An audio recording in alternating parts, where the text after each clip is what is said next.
To start mapping with Ricochet, you first need to find the Half-Life SDK. If you go into Steam and select Games and Tools in the top left, then scroll down, in my case it's through Uncategorized, to the Half-Life SDK, you can install it from there. Once you have installed the Half-Life SDK, you can go into the Properties and then Local Files, click Browse Local Files to open the folder. You will then need to go into the Hammer Editor folder and replace it with the updated version. Once you have got the Hammer Editor folder set up, you need to go into this guide under the Half-Life section. Scroll down to where you can download the tools. First, you will want to go into this link, continue to external site, and click on the picture here to download Hammer 3.5. You will then want to open this folder and simply drag hammer.exe into the Hammer Editor folder. And you can probably replace the old exe or just rename it to hammer-34 if you want to use it later. Then you'll want to download, you don't need to, but you can download this FGD, and you'll want to download the 64-bit compiler executables, which have a similar download process. You just need to open these, go into the Hammer Editor folder, go into Tools, ZHLT, and simply drag everything in. You will need to make the ZHLT folder.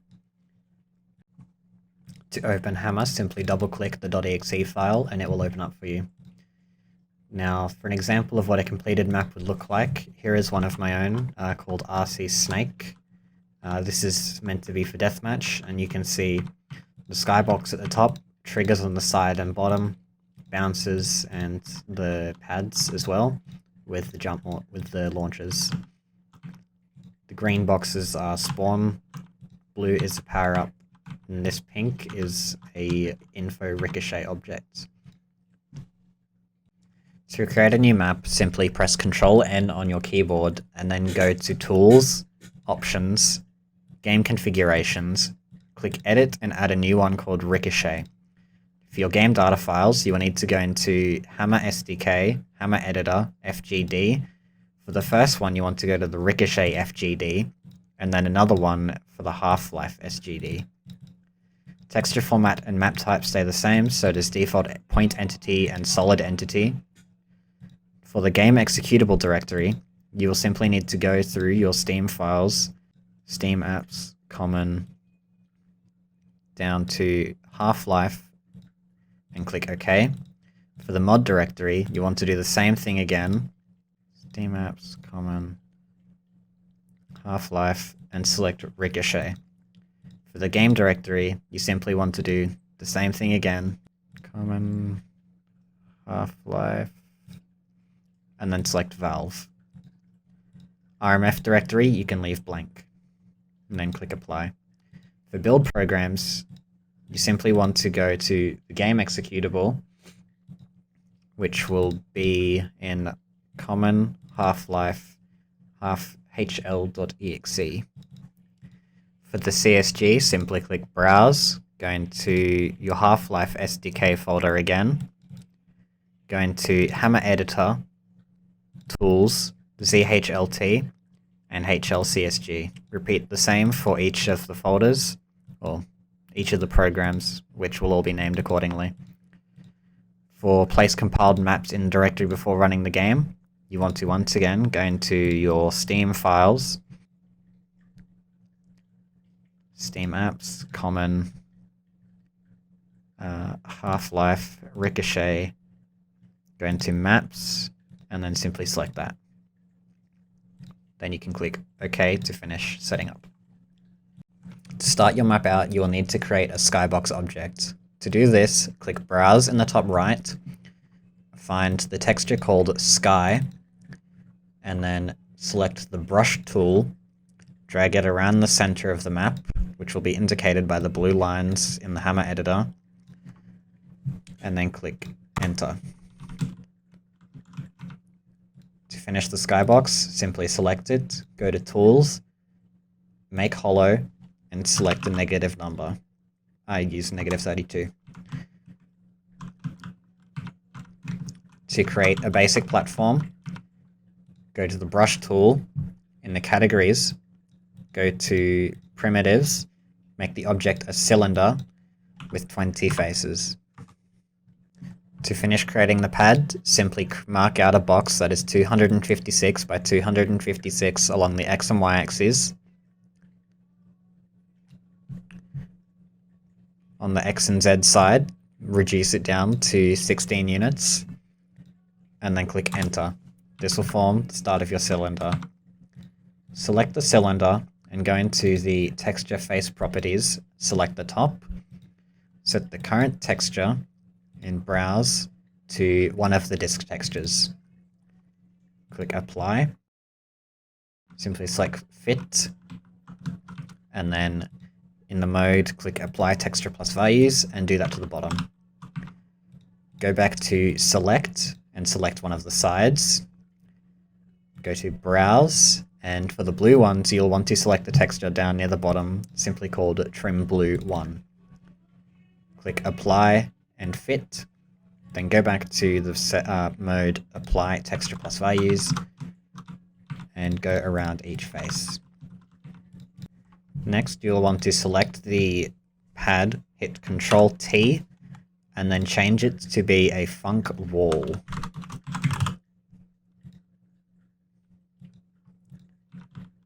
And this will pretty much finish the pad.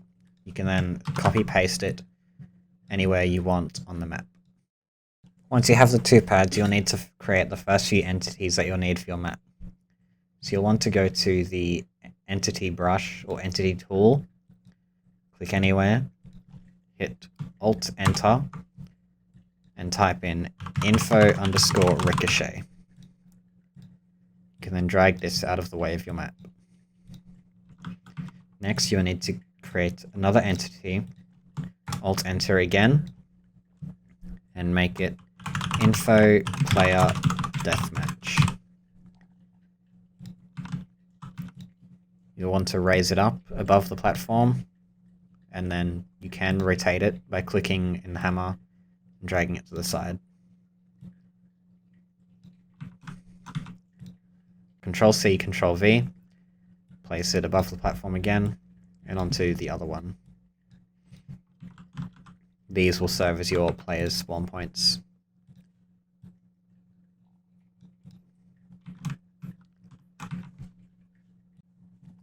To create one of the side bumpers, simply select Strip 1A in the Texture Tools, go to the Brush tool, drag out a 16 by rectangle in the tops and sides, and then adjust it so that it is 32 units above the platforms. Press Enter, and then go to the Texture Face Select Properties, select the top, set the Y scale to 0.5, and in this case my rotation will be 90. Then go underneath it, apply texture plus values, go into lift plus select, select the side, go browse, trim, and then apply. You may need to make it fit. To do this, simply set the Y scale to 0.5 again, and it should already be done for you. Then click apply texture plus values and move or replace all the faces. Next, go to the brush tool again, click browse on the texture and select AAA trigger. Drag another rectangular prism on top. Make sure it is directly on top of the bounce pad. Click enter, select it, click Ctrl T, scroll down to trigger push, set the speed of push to 0. Now you can copy paste this or press Shift Ctrl M to rotate it on the Z-axis in increments of 15 degrees.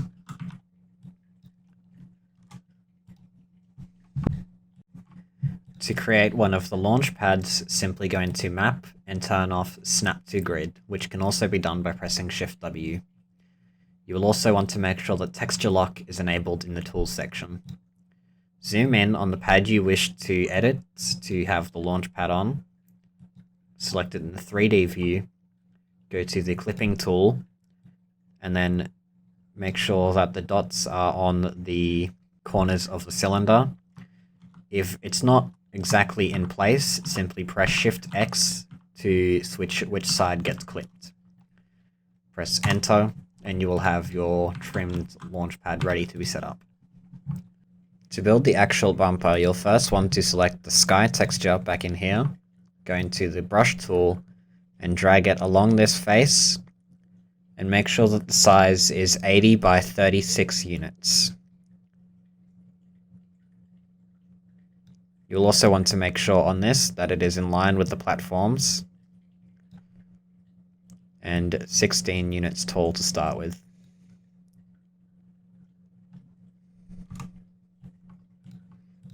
You will then want to select it again, go into the vertex tool, drag these towards the center, make sure to maintain the same points.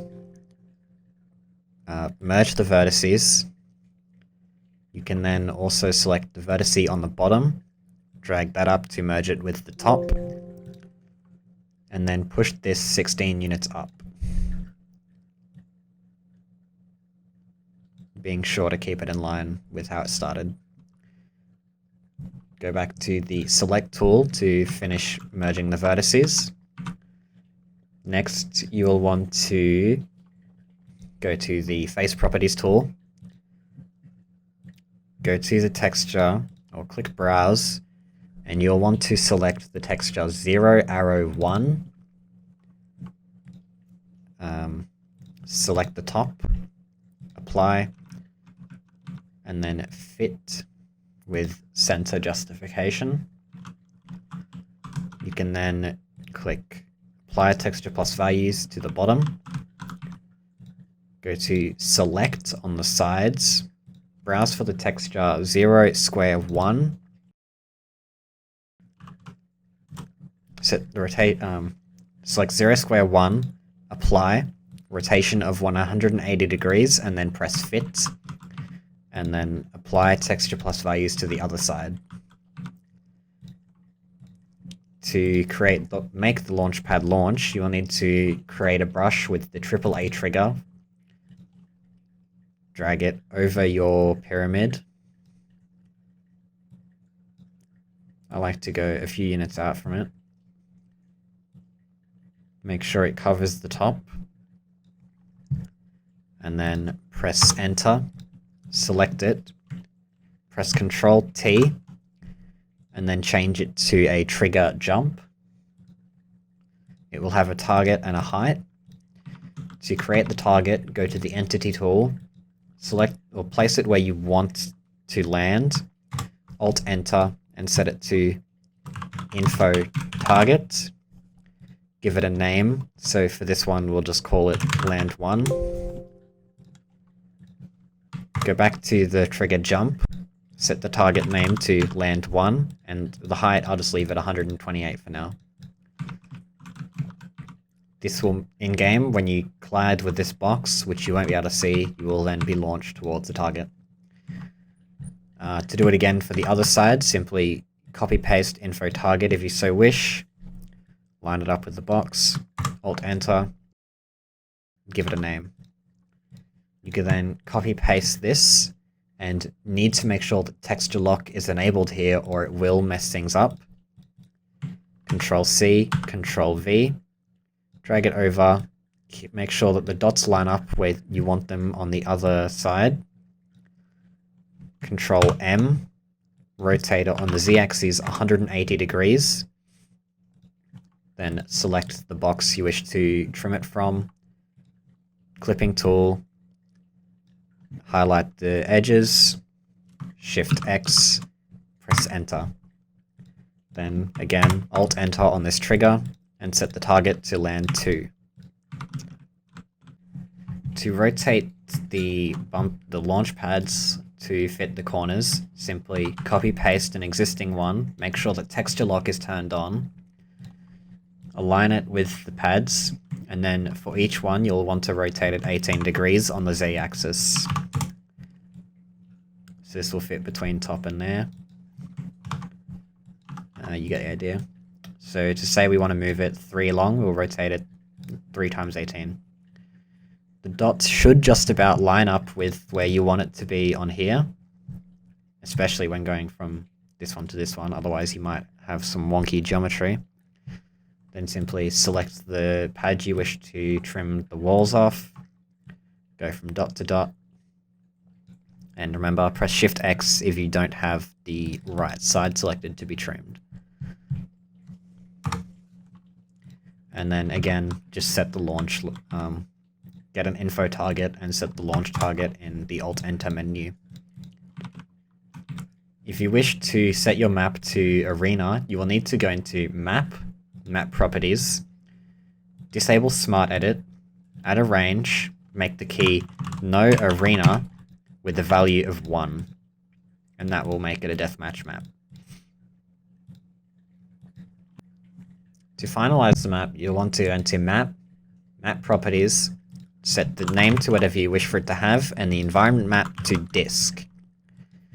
You will then want to make sure that you have the trigger texture selected, drag a box around your skybox, but keep it inside. I'm just going to shrink mine a bit so that it's small enough.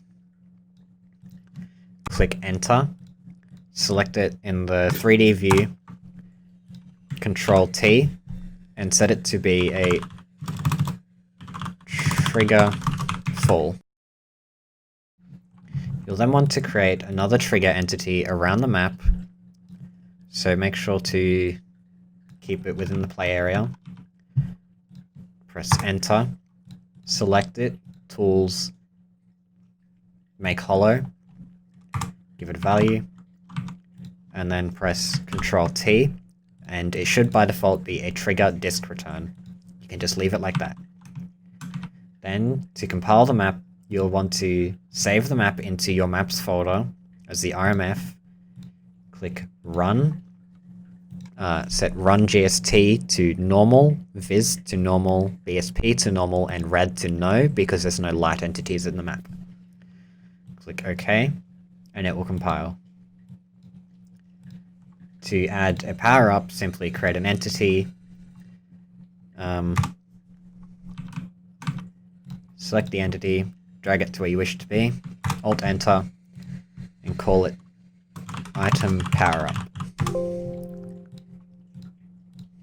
It will look like this gift, or it will have the Ricochet logo. To test the map in-game, simply click Create Server, go to Map, and then select your map. Once you get in, you'll see you'll have the skybox. If you shoot a disc outwards, it will disappear and go back to your hotbar. And these bounce pads will work. This one, since it's linked to here, will just bounce you that way. When you fall, you die.